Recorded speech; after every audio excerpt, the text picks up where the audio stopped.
Parlament seçkiləri yaxınlaşdıqca Ermənistanda vəziyyət daha da gərginləşir. Ölkədəki din xadimlərinə maddi və mənəvi dəstək verənlərin keçmiş prezidentlər Robert Koçaryan və Serj Sarkisyan olduğu heç kimə sir deyil.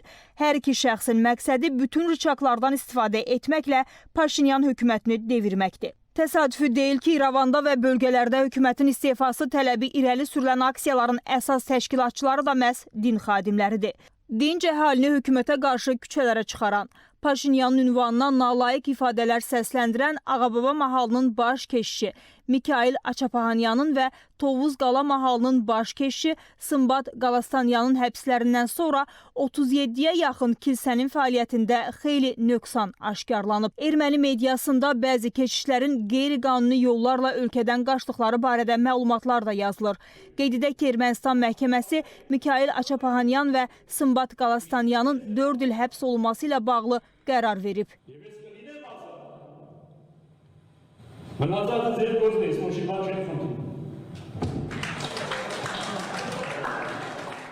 İrəvan şəhər hərbi məhkəməsinin önündə də etirazlar davamlı hal alıb.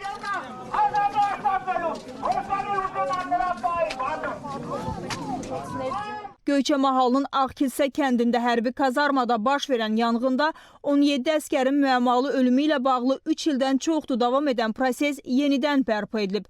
Hadisədə təqsirkar bilinən 2-ci Ordu Korpusunun sabiq komandiri General Arayik Arutunyan və daha 5 yüksək rütbəli zabit vəzifəsindən kənarlaşdırılıb. Məhkəmədə hərbi hissə komandirinin müavini dindirilib.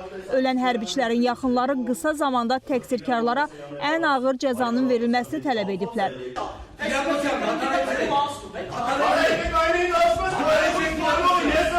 Zalda tərəflər arasında narazılıqlar baş verib.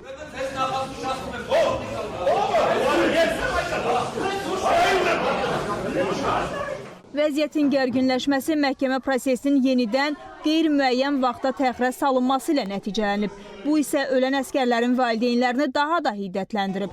Təhlükəsizlik qüvvələrinin səyi nəticəsində narazı kütlə zaldan çıxarılıb.